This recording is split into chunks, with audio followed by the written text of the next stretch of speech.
friends. Welcome to another episode of the Repro Film Podcast. I'm your host, Asha Dyer, thrilled to be back in conversation and community with you all. If you're listening to the Repro Film Podcast for the first time, welcome. And you should know that this podcast series is part of our free monthly newsletter called the Repro Periodical, which you can subscribe to at reprofilm.org. Each month, we center our content around a repro health and justice theme. And since October is Breast Cancer Awareness Month, it seemed like an obvious choice. Many of us are familiar with the numerous pink-colored campaigns that dominate throughout October, raising awareness about this issue that, according to the CDC, is the second most common cancer among women in the United States. But the data goes much deeper than that, and we wanted to go beyond the various campaigns and images. One of our core values at Repro Film is to lift up intersectional issues through storytelling and advocacy. There is a distinct intersectionality that often gets buried in headlines and social media posts when it comes to breast cancer.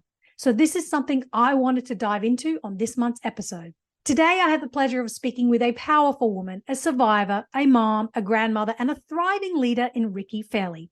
She is the CEO and co-founder of Touch, the Black Breast Cancer Alliance. Touch drives the collaborative efforts of patients, survivors, advocates, advocacy organizations, healthcare professionals, researchers, and pharmaceutical companies to work collectively with accountability toward the common goal of eradicating Black breast cancer. Ricki co-founded Touch to address Black breast cancer as a unique and special disease state with the overall goal of reducing the mortality rate for Black women. According to the data, Black women are 41% more likely to die of breast cancer than white women. That is a startling number, one which is not talked about enough in the larger mainstream conversation about breast cancer awareness. As a triple-negative breast cancer survivor/thriver, Ricki's purpose is to bring focus, attention, research, science, and action to eradicating Black breast cancer and supporting and coaching what she calls her breasties through their breast cancer experience. Ricki is a founding member of the Black Data Matters hashtag in partnership with Citizen, the Center for Healthcare Innovation, and Morehouse School of Medicine to encourage and elevate the importance of Black women participating in clinical trial research, which we'll find out in this interview is vitally important.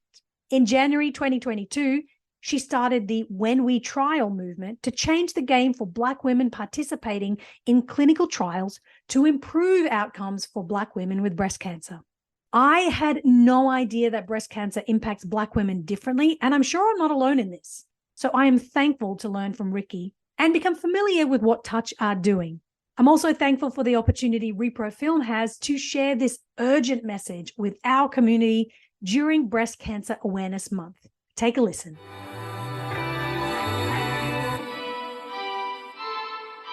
Ricki Fairley, thank you so much for joining me on the Repro Film Podcast. Welcome. It's great to speak with you. I'm so happy to be here with you. So excited. Where did it all begin? Tell me about your involvement with Touch and what made you want to launch this organization. First of all, we call it Breast Cancer Action Month. So let me tell you my story. So that's kind of how I got to Touch, because it's my God job.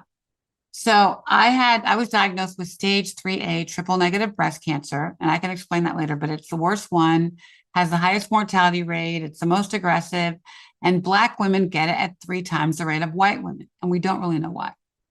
We're getting it younger and at later stages, and it's a nasty beast. So I had that. I had a double mastectomy. I did 6 rounds of standard of care chemo, nasty aggressive chemo. Then I did 6 weeks of radiation. And then my doctor said, okay, Ricki, you have no evidence of disease. Come back in 2 months for a scan. So I went back 2 months later, almost exactly a year to the day of my first diagnosis. And they found 5 spots on my chest wall. So my doctor said, okay, Ricki, you are now metastatic. You have 2 years to live. Get your affairs in order. And I said, well, I can't really die right now. I just can't. I have a daughter at Dartmouth. I have to pay tuition. So me, you, and God and some drug, we got to work this, some drug. What do you got for me? And I realized my doc didn't really know a lot about triple negative breast cancer because nobody did. And I went to Dr. Google. And on the 3rd page of Dr. Google, I found the Triple Negative Breast Cancer Foundation, which was about 4 or 5 years old at the time. I called them and they found me a doctor, probably one of about 5 in the country that were actually doing research on triple negative breast cancer. So I had this amazing doctor, Ruth O'Regan, and she put me on some drugs that were then experimental for triple negative breast cancer. So I did a lot more chemo and I didn't die. It's been 12 years. Wow. So I'm very blessed. I know that I'm a miracle, but it's my God job. So I know God left me here to do this work. So really, I went to work right after I got better, and I've been on the board of the Triple Negative Breast Cancer Foundation ever since then.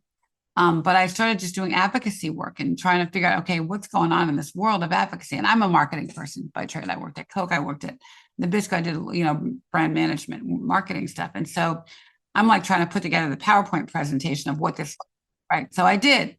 And I went to our big breast cancer conference. It's called San Antonio Breast Cancer Conference a few years ago. And I started talking to the pharmaceutical companies about what I started labeling Black breast cancer. It's a thing. It's different. We have a different disease state. We have different everything about it, and we have different outcomes. And frankly, the data says now that if you're a Black woman, Black women have a higher mortality rate at any stage of breast cancer when they get it, any age that they are, any subtype, across the board. So we're going to die before a white woman dies with any breast cancer circumstance, even stage 0. We have the lowest 5-year mortality rate of anybody over no matter what stage or subtype of breast cancer you have, which is crazy, right? We have a 41% higher mortality rate. Think about that. For every 100 white women who die of breast cancer, 141 Black women die. Insane, right? We have a 39% higher recurrence rate. So we get it back faster, right? And then the one I hate the most is Black women under the age of 35 get breast cancer at twice the rate and die at 3 times the rate. Unacceptable, right? Like, so we have a different disease. So I started painting this picture of Black breast cancer, and even the advocacy groups kind of fought me. I'm like, what do you mean Black breast? It's a thing. Like, why are these stats happening? Why do we have this data? Why are we painting this picture? And so I started, talking about it and saying something's got to be wrong with the science, right? Like, we're all doing stuff. We're taking the same drugs. We're doing the stuff, but the drugs aren't working for us. We're dying. So something's got to be wrong, pharma, with your science. Did you test it on our bodies? Well, no, they didn't. And I went back and looked in history for some of the main drugs that we use, and there were no Black women in the clinical trials. Really? None. From 20 years ago, 10 years ago, whatever. And then I started looking at, okay, so what are you doing about this? And it turns out that there's only 3% participation in clinical trials of Black women, according to the FDA. And then when I push on that number, okay, 3% of what?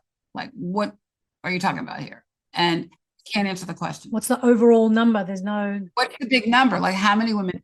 What does 3% represent in a number of women, right? They can't. So there's so much unknown about Black women and the science and the data, and it's all funky. And so I started just screaming to people, saying, your baby is ugly. Help me fix it. What are you doing? And so we did a big research study 2 years ago, and we found I wanted to understand what's in the mind of a Black breastie. Why are you not participating in clinical trials? Why are we not in research? And what we learned was, first of all, doctors do not invite Black women to clinical trials. For whatever illicit bias, racism, whatever it is, they don't invite us. Oh, you're a single mom, you have 3 kids, you're not going to show up, whatever. But really, more importantly, from an emotional perspective, Black women are afraid of the unknown. They fear the unknown because no one ever explained to them what a clinical trial is and how the science works. So what we heard was, I'm going to get the sugar pill and die. And I'm like, wait a minute, hold on. There's no sugar pill in cancer research. You're not going to get a sugar pill. Well, how do you know that? I said, that Advil you took last week, it was in a clinical trial. That Tylenol you gave your baby was in a clinical trial. That heart medicine I give my dog Harper, it was in a clinical trial. And they start to and when you start to explain the science in words they can spell, they get it. They don't really understand that you're going to get standard of care. So you're going to get a drug that's already on the market, maybe not doing the best job, but it's been tested, right? And something new on top of it or something new instead of it. But you're going to get a drug. And frankly, in a clinical trial, you're going to get a better quality of care because there's going to be more people poking you and prodding you and scanning. You're going to get more scans. If you go on chemo today and do a regular chemo tour of duty, you probably wouldn't get a scan to see if it's working for 3 months. If you're in a trial, we scanning you constantly because they want to see how the drug is doing. And frankly, if you have a progression or your disease gets worse, they'll change you instantly and you'll be done. I mean, you'll get a better drug. So you get more supervision. And we know the data shows that we have better outcomes. People on trials have better outcomes. Really? Wow. Yeah, and that's been proven. So if you're a Black woman under 30, under 40, and you get triple negative breast cancer, your best treatment plan is a clinical trial, because you're getting the best science. You're getting the drugs that are going to be available tomorrow, today. So, and you're going to get a better standard of care, and it's where you need to be. So we took all the learning that we got from this research, and we built When We Trial. So if you go to our website, whenwetrial.org, you'll see that we took women, breasties, the voice of trust, and had them explain, or us explain, clinical trials and the science of it to other breasties. We are the voice of trust. You know, that this breastie thing is this club that you don't want to be in if you don't have to. But once you're in it, it's like unconditional love and trust. So we have the breasties explain to other breasties how a trial works and what standard of care is and what the fundamentals of science are. Sign me up. I don't want to die. We launched it about a year and a half ago. We've now signed up almost 14,000 Black women for clinical trial portal. That's amazing. But we also hit the road. So we have this video library and all this video, great content on our website explaining trials, but we go every day somewhere where Black women live, work, play, pray, and slay. So we're in community.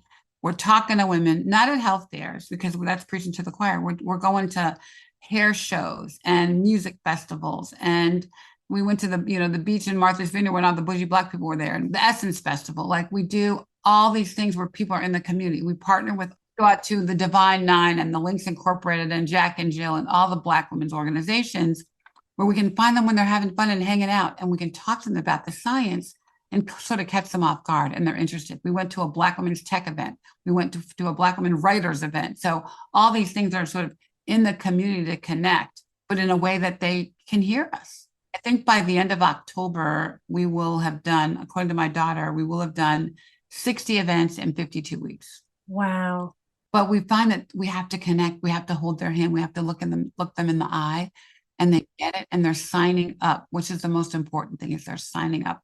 They're wanting to participate in the science, and it's working. So we're going to keep doing it because it's not enough. We're going to go down fighting to get women into the science and hopefully get better drugs. That's the only way we're going to get them, is to participate. And just for listeners, Haley is your daughter who works with you at Touch, correct? Yeah, she's my boss. She's 31. She's probably been my boss her whole life. You know, she took a term off from Dartmouth and took care of me. She was my chemo buddy. You know, she was afraid to be away that we wouldn't tell her what was going on. So she just came home. She was a teacher for 8 years, elementary school teacher in the inner city. And that's really her passion. But now her teaching skills are what we do every day, what we use every day. We're able to educate and empower women and equip them with the information they need to demand the care they deserve. I don't think we're going to get to health equity until everybody in our ecosystem practices the golden rule. And what does that mean? What your mother taught you when you were 2 years old. Treat others as you want to be treated. And so what we do is we help Black women demand that level of care. So when people come to me and patients come and say, okay, Ricki, the doctor said I should do this treatment plan. I said, will you go back to that doctor and say, is that the treatment plan you would give your mama, your auntie, your daughter? Because if it's not good enough for your family, it's not good enough for me. That's what we do every day. We just teach women how to demand the care they deserve, to demand the clinical trial, to ask for a clinical trial, and hopefully give them the knowledge and the power to be the CEO of their own health, especially around breast cancer. Because what we're finding with young women, so many young women are getting sick and dying, it's because they go present with a lump and the doctor says, oh, you're too young for a mammogram. Come back in 6 months and we'll talk to you then. And 6 months they're dead. And so that's why we teach people, know your bodies, know your normal. That if you do feel something abnormal, you can defend it to the doctor and say, wait a minute, that wasn't here last week. That wasn't here a month ago. Give me a mammogram, check me out, give me a sonogram, and demand the care they deserve. We also teach women to know her story. You know, sit down with your mamas and your grandmas on both sides, and your dads and your grandfathers. Everybody should sit down at the kitchen table. And we actually have a worksheet on our Love of My Girls website where you can go and sit down with your family and talk about health.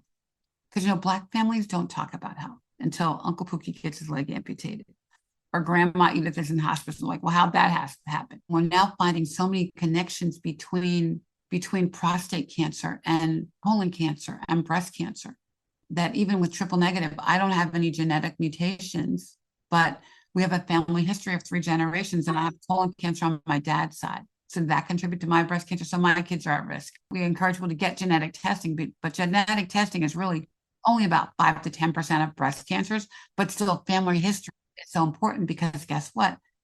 We're now discovering genes in West Africa for triple negative breast cancer that we don't test for in the States. Wow. That could be affecting Black women. So again, a lack of science. So we're really focused on solving the problem, solving the science. Well, clearly the data exists. And so there's something, there's the gap between knowing the data and having Black women in the trial. And like you said, that, they're seeing these patterns. It's recurring at faster rates than white women and Black women under 35, which is so heartbreaking and shocking. We've talked a lot on the Repro Film podcast about the disparities in the American healthcare system and the systemic racism and the history, and how do we change that? And how is Touch working to not just raise awareness, but take action, potentially change the status quo in the healthcare system to affect women? I know I'm a badass. I do a lot of good things, but I can't change the mindset of a racist 50-year-old white oncologist.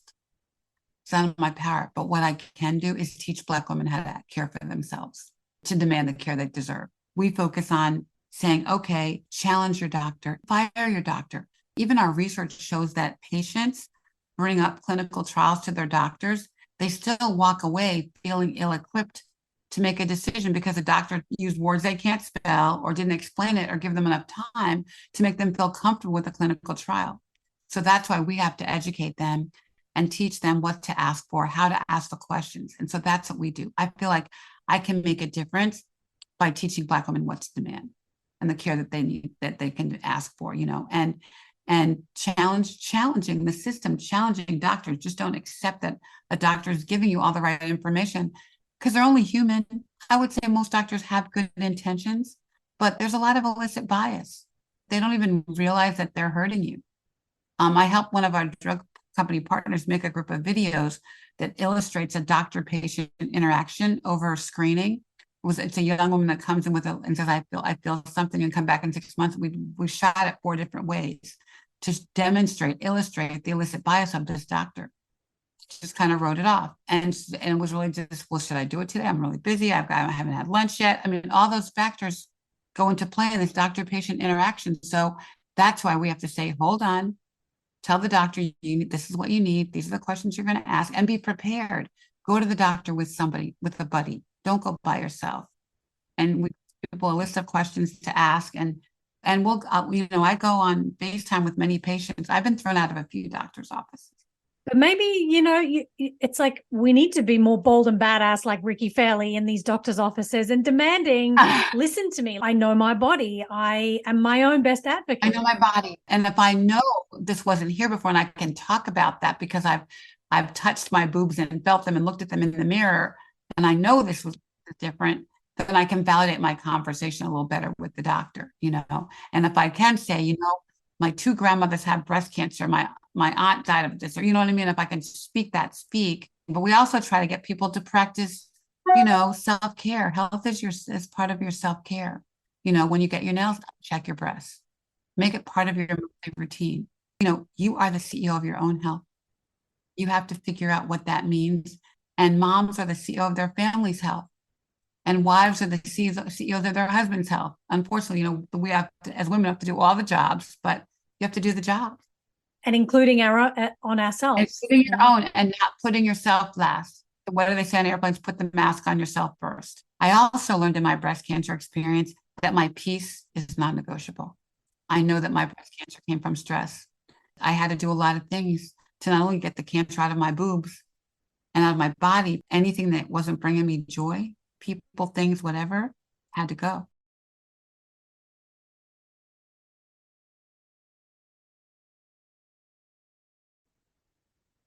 Yeah. So I was the breadwinner from my family. I was the rainmaker from my ad agency that I was a partner in. So I was taking care of everybody, right? And I used to think about the 70 salaries I had to pay every 2 weeks with my agency and husband of 30 years and that I had to take care of in my family. And so I had a meeting with my nurse navigator early on in my cancer. And she said, Ricki, you are so stressed out. You need to get the stress out of your life. And I'm like, what do you mean stress? Who has time for stress? Stress is for wimps. It's a cop out. Like, what am I going to do? Not feed the kid today? And I started yelling at her. Like, I don't know what stress is. Like, how do I know I'm stressed? And she said, well, how many times a day do you either think or say the word asshole? And I never really said it out loud, but in my head, that's what I called a lot of people with adjectives, bad ones, probably 100 times a day.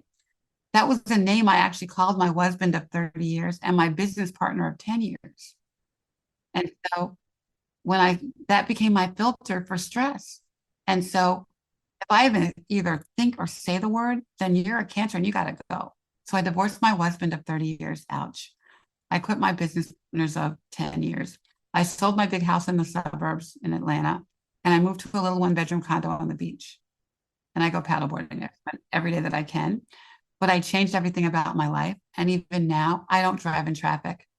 I don't get in situations where I'm going to feel stressed because I can feel stress at the cellular level now. I know what it feels like. After I figured it out, I eliminate it from my life in every way that I can. And I'm an airport runner. I fly a lot. I used to be like the last person on the plane. Now I'm the first person on the plane. I would always like be running through security. And now dance through security. I go get something to eat. I sit at my computer. I watch a movie. I like maybe that's also maybe getting older, but I really do try to not have stress. I work at that. I work at peace. You have to want it, fire it, and work at it because we're all crazy. When do you put your cell phone down? No, I agree. And it sounds like that has to be a holistic part of healthcare, not just your physical health, but mental health, emotional health, spiritual health. All of that is part of it. It's all in there. And really, a mental health professional should be part of your care team when you have cancer.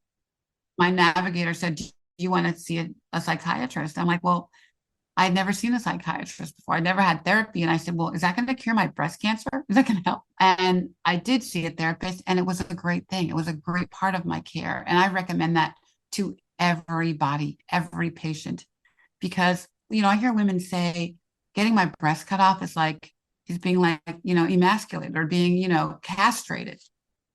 Those are kinds of words they use. So what does that mean mentally? What does that do emotionally? When even losing your hair, you're bald and healthy is way better than cancer and hair, so, but things cause emotional strife and you have to address it. And it should be part of your care. Absolutely. You said, when you get your nails checked, check your breasts and, that whole self-care 360, view toward life. And I want to talk about, segue if I can, to your former co-founder, Wanda McCulloch, and also where the name Touch came from, because it's such a, heartbreaking but beautiful story about who she was and what she did after her diagnosis. Can you tell me more about Wanda? So I didn't know Wanda. Our co-founder, she was young, triple negative patient. She was a masseuse and she wanted to give free massages to metastatic patients, breast cancer patients. And so she set up a foundation and raised money to be able to give free massages to women with breast cancer. And so Valerie, my precious, precious co-founder, was her board chair, and she helped her set up the foundation, get the 501c3, set up a board, and helped her raise money to give these massages. So Wanda had triple negative breast cancer, and as it does with young women, it came back with a vengeance, and she died after a year. And so I know, so we love her dearly, but Valerie, the board kind of disbanded, and she said, you know what? God is telling me to hold on to this foundation, this 501c3 that we just established, and this name, Touch Therapy. So she did. She held on to it. She did the taxes every year. She did all the paperwork. She kept it. She said, I know this has another power, another purpose. And so we became friends. We both worked in advocacy for, other organizations, and we became friends. And so I kind of told her my vision for Touch, which was really to be to advance science for Black women, to talk about the science. And there's so many breast cancer advocacy groups doing great, great work, but I wanted to really focus on eradicating the disease. I want to get rid of it. I don't want to be here in 20 years talking about we're a great advocacy organization. Right. So I told her my vision. And so one day, we often talk at 6 a.m. I'm usually on my paddleboard and she's like walking or something. So she called me one morning, 6 a.m. Okay, Ricki, God woke me up this morning and told me to give you a gift. And she said, I have this 501(c)(3, and she told me the story of Wanda. And she gave me this 501(c)(3 that would have taken probably a year to get in the state of Maryland where I live. And so we could instantly have a foundation, be able to raise money and have a platform. And so I was going to call my organization or the organization, the Black Breast Cancer Alliance. So we just made it Touch the Black Breast Cancer Alliance. And so now we reach out. And not only do we reach people, we touch people. So Val's our co-founder, and she is my blessed, precious friend. I spent the weekend with her last weekend, and she lives in Durham, North Carolina, and she is our goddess. And so she actually now runs our Nurse Navigator program. So now we are together working with pharma on their trials, helping them designing all the communication to patients about the trials.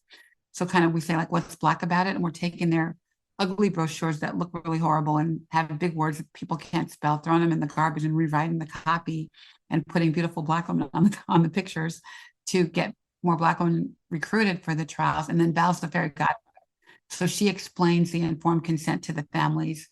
And then she coaches these women on a 24/7. So when the doctor's office closes at 5 and somebody at dinner in the family has a question, or they start to get nervous at 8 o'clock in the morning, whatever, at night, or 2 o'clock in the morning, have a headache, they can call Val. Building this Nurse Navigator program so we can help patients stay in the trials. So not only are we helping pharma recruit for the trials and get the Black women in them, but also keep them in it.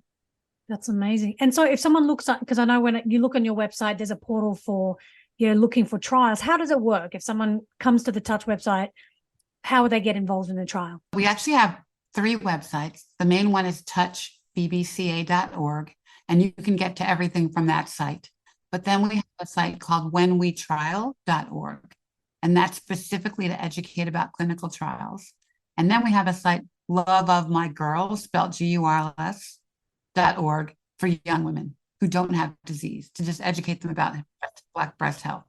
So, but when you go to either Touch or When We Trial, we have a page, if do you want a clinical trial, it will click you to, we have 3 portals on the site where you can get matched to a trial. So you could put your information in. So one of them is for metastatic breast cancer. One of them is breastcancertrials.org, where it's for all breast cancer. And then one of them is for triple negative breast cancer. So it takes you to a trial that you could be looking for. So we are literally in the process of building our own portal that will be ready, hopefully like in a week or 2, maybe by the time this podcast comes out. And so we'll have one portal that will be more of a matching portal.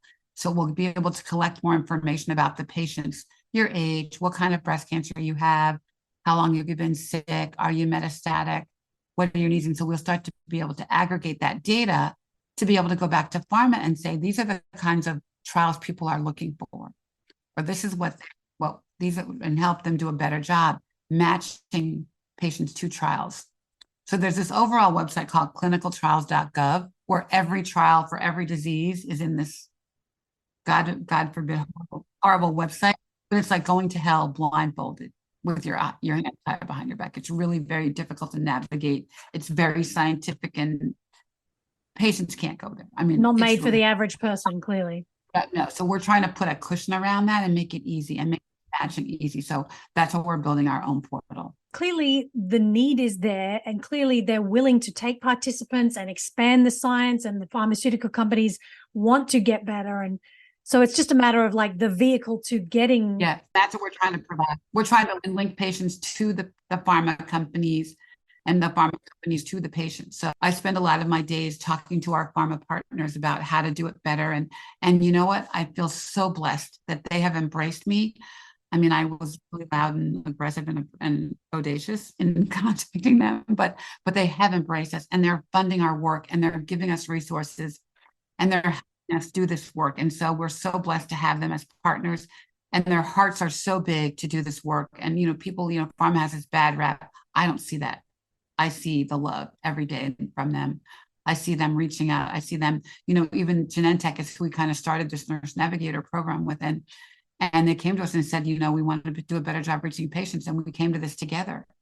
And, and we made this thing happen that doesn't exist. We're the only and first and only advocacy company that's providing nurse navigation for a clinical trial. That's huge. It's 2023 and that's only existing now. Right. But, really impatient about being iconic. I feel like there's so many people in this space doing work, but they're doing the same thing they did last year, and it didn't work last year. One of my favorite Albert Einstein quotes is, a problem cannot be solved within which the framework in which it was created. Right? Do you know that quote? Yes, that's a powerful quote. So we're trying to do something different. We have 2 hashtags we live by. One of them is GSD, get shit done. There we go. It's right on your t-shirt. I love it. And the other one is DIS, do iconic shit. Oh, I love that too. We're trying to be iconic, and I'm impatient to get this done. So I'm going to challenge everything, every part of the spectrum. Right now we're challenging screening. New screening guidelines came out a couple months ago, and there's no screening guidelines for Black women. If you read the print, they basically lowered the age for screening for mammograms from 50 to 40. Well, Black women are dying under 35. So 40 is not even good enough, right? But also, if you read the fine print, for women of average risk, well, Black women don't have average risk. We have high risk. And so they don't even have guidelines for us because those guidelines don't work. So I'm pushing that envelope. We're getting great support from Congress. We've been lobbying, to help get better screening bills and stuff. So we're trying to do all the things to change everything about the system. Nothing is working for me right now. So I'm on a mission. It makes you wonder how many other people of different heritage and background and ethnicities, how many others are being ignored by the system, and that intersectionality, how it affects. I just turned 40. I'm going for my very first screening in a month now. But like you said, there are other nationalities and ethnicities and people with different heritage that are dying at different, Black women dying under 35. So yes, all of this needs to be revitalized. And so it really does take someone iconic to really change things up. And so I love that. And I want to talk about the Love of My Girls campaign, and tell me about what it does. And you said you're targeting young women, young Black women, and it's not just about self-checks. It's about a holistic view of your health. So tell me more about that. This is all Haley and Emily. I live with 31-year-olds, but they really wanted to do something for women who aren't sick, that wasn't scary, that wasn't about cancer, that just would educate young women about. And I kind of spoke to this earlier, but they're basic kind of 3 calls to action. Know your body, look at your boobs, know your breasts, know it with conviction, touch them, feel them, know your HERS. And we have great tools to help you figure that out with your grandma. Sit down with both grandmas and talk to them and get them to pull it out of them. And then the third one is, as I said, make it an act of self-care, make it part of your routine. So we have a lot of swag that helps you, remind you of that. We have hair bonnets. So when you go to bed, check your breasts. They're trying to connect all the swag to a life thing, so that people will practice, checking their breasts while they're, in their daily life. We're doing stuff like doing roller skating parties. We're doing a day of beauty in Chicago in a few weeks, where we're just going to have do makeovers, come get new eyelashes or whatever. So we're trying to, again, go into the community in a big way. We have an HBCU internship program that we've had now for 4 years. So I think we're now up to 65 interns. We have 10 right now. And so we're doing a Black college tour at homecoming events. Haley was supposed to go somewhere. She went to Howard yesterday. So wherever we have an intern, we're doing an event. So the interns are bringing their friends together, and our interns manage our TikTok, which I don't even know how to turn on. But so we're bringing in some TikTok influencers to help us talk to young women. And it's really fun. I mean, you can check it. We have a really, really cool video on our site. It's just fun and hip and cool. And the colors are really very retro and 70s, We just want them to talk. Just talk to your mamas, talk to your aunties, talk to each other.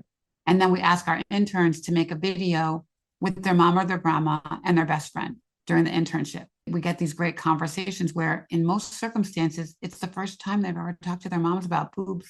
We're trying to make it fun. And like, if Black breast cancer is a thing, then Black breast health is a thing. And that's what a premise. Yeah, that's amazing. And I love the way that you're just really filling in those gaps that exist, like those knowledge gaps and those conversation gaps. And the other thing that I love that you're doing is the weekly Facebook Live web series, The Doctor Is In. Tell me about that and how that started, because that's really sharing the knowledge and amplifying this issue of Black breast cancer just exponentially. Tell me about that. We literally started The Doctor Is In at the beginning of COVID. And so our first episode was April 15th, that whatever year that was, 2020. We officially launched Touch that June. So we started the show. And so we have our great medical director, Monique Gary. She's a breast surgical oncologist in Pennsylvania. And she and I were just on the phone one rainy Saturday afternoon. And we had both just gotten some calls from breasties saying, I'm not going to go to chemo. I'm not going to get my mammogram because of COVID. And we're like, oh my God, they can't do that. Like we didn't know what COVID was then, and we didn't have a vaccine then, but they can't not go to chemo. Oh my God, right? So I said, okay, Mo, let's do a Facebook Live. I love Facebook. I'm like a Facebook fanatic. If you go to my Facebook, my whole life is there. My kids hate it. But I think Haley hates social media because of my Facebook page. But anyways, we did a Facebook Live on my Ricki Facebook, and we just started talking about, you guys, get real. Go get your mammograms. Go do your chemo. We cannot let COVID stop you from doing your treatments. And we have like 800 views to my Facebook. And so I'm like, I wonder what this means. And so I've done marketing my whole career. So one of my good friends owns blackdoctor.org. And so it's really a platform, kind of like WebMD for Black people. But their Facebook page has 2.2 million followers. So I sent a video to Reggie, and he's like, well, let's make a show. I'm like, well, how do we do that? He's like, I don't know, Ricki, figure it out. We started out by saying, okay, we'll do 20 shows, 20 episodes. And Mo and I sat down, we made up 20 topics.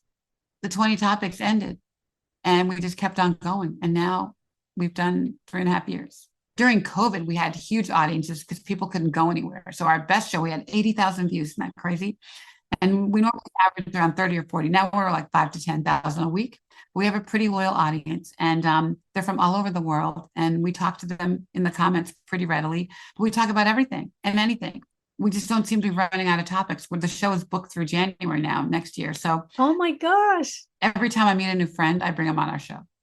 And so Mo brings the science. She's very brilliant and charismatic and lovely. And I bring the breasty love, and we just talk. It's not choreographed. It's like me and you were talking now. It's like a kitchen table conversation. And actually, I interviewed a guy this morning who wanted to be on the show. I said, we don't let a lot of men on our show, so you're really going to have to like pass my test because it's a girl thing. And he passed the test. But he actually said he had watched a couple of episodes. He said he felt like he was piercing a sorority meeting. But we do try to make it about the issues that we deal with, whether it's lymphedema or I can't sleep tonight, or I have vaginal dryness, or my kids are driving me crazy, or I don't know how to cook right now. I don't feel like cooking. What can I do? So, it could be anything. And we try to hit on every topic that's relevant to a breastie. We interviewed our breastie friend, Sheila Johnson. She is an amazing metastatic chiro, and she's been metastatic for 12 years. She was de novo breast cancer, meaning she was diagnosed metastatic at age 43. She is living her best. I think she went to 6 Beyonce concerts for metastatic breast cancer. And so BET made a movie about her, and it's coming out next week. So we had her on the show with the director and Dr. Contessa, who has she's like a celebrity doctor in Atlanta, and she played the doctor in the movie. So we had a show about Sheila. The week before, we talked about all the doctors that you should encounter on your care team. In addition to your oncologist, yes, you should have a mental health professional. Just who should you be putting on your care team? And we repeat a lot of stuff, though, because every day, I wake up and I think, okay, who's going to get that call today? Yes, you have breast cancer. So we have newbies coming into our breastie club every day. I just got a text before I talk to you about, she just had someone die in her life. Can we talk about death? Talk about hospice and palliative care and all those things. And we have done a show. We did a show on moms whose young daughters died of breast cancer. We do a love show on Valentine's Day of couples We've done a show where we had prostate and breast in the same house. Happened more than you know. So we've talked to grandmothers. We're doing a show. Our next week's show, actually, my other daughter, Amanda, she works for GoFundMe. So she's going to do a show on how to do a GoFundMe to raise money for your cause, for your if you want to throw a party or go on a trip or do your own Make-A-Wish. We just feel like it's an outlet for our women. We do it, and it just keeps happening. That's incredible. So the doctor is in on the blackdoctor.org Facebook page. Everyone should tune in and, just see the community that's being built and the information that's being shared. I really love this. And Ricki, I know I don't want to take too much more of your time. I know you are busy in your peaceful, iconic state. I know we don't want to add any stress to your plate. But before you go, I want to ask you, what message do you have to women of all ages, Black women who are maybe finding out their diagnosis for the first time? How would you encourage them? How would you support them? What do you want them to know in this moment as they begin their journey? Just get the best care you can. And healthcare is not always available to everybody. Don't go to the emergency room to get this care. Get the best care you can, and we will help you. Call me, text me, email me, and I will help you find a doctor and a care team. Get the best care you can. And also know that your peace is non-negotiable. Make choices in your life. Find joy in your life. And we have so many breasties who are like working through chemo. Don't work through chemo. Take FMLA. That's what it's for. Take a minute, take care of yourself. But know your bodies. Know your bodies. Be aware of your body. Not only your breast, your whole body. You know your body better than anybody else. So be aware of it and take care of yourself. Be the CEO of your own health. But if you do have a lump and you do feel scared, call us. We have great support systems. We have touch talks every month, and we'll help you get to and through this disease, is how we like to say it. Just love on yourself and get the best care you can, and then find joy. And make sure you visit touchbbca.org for all the information and links to the other websites. Ricki, before you go, I do have one more question. Sorry, that was 2 questions. What message do you have to everyone, in terms of breast cancer action, not just awareness, but action beyond the month of October? Why should this be a year-round conversation? I wish people only got breast cancer during the month of October, but they don't. And it kind of reminds me of Black History Month in February. I'm still Black on March 1st. I appreciate the attention that we get during October. Like, I wear a lot of pink and I fly a lot, so I get upgraded on Delta all the time, which is great. I love that. So we appreciate all the stuff and the attention, but this is going on all the time. Women are getting sick every day. Women are dying every day. So just be cognizant of it. And 1 in 8 women are going to get breast cancer.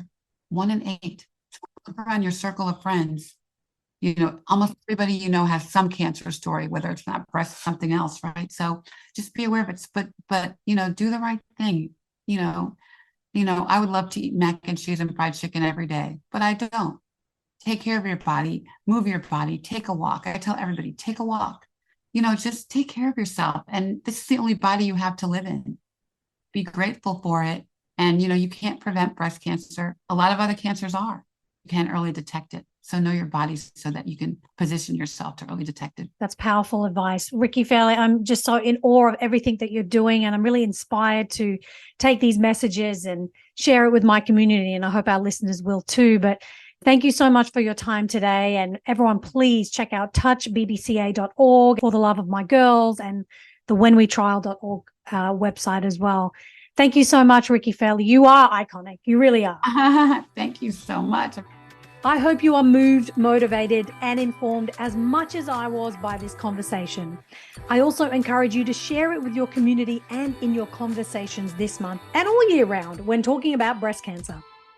You can follow at TouchBBCA on Instagram and tune in to Ricki's weekly The Doctor Is In Facebook Live web series on the blackdoctor.org Facebook page. Be sure to share this episode with a friend and help us spread the ReproFilm message and mission by subscribing to our periodical at reprofilm.org. The ReproFilm podcast is executive produced by Mama Film, hosted and produced by me, Asha Dyer, edited by Kylie Brown, with original music by Paris James and Maurice Anthony. The periodical is programmed by Neha Aziz and written by Emily Christensen. Alex Scambardi is our social media manager. You can find us on social media at ReproFilm on Instagram watch our additional video content on our YouTube channel at reprofilm.org, where you can catch the replay of all our recent IG lives, as well as filmmaker screenings and panel discussions with yours truly. Bye for now. I'll see you next month.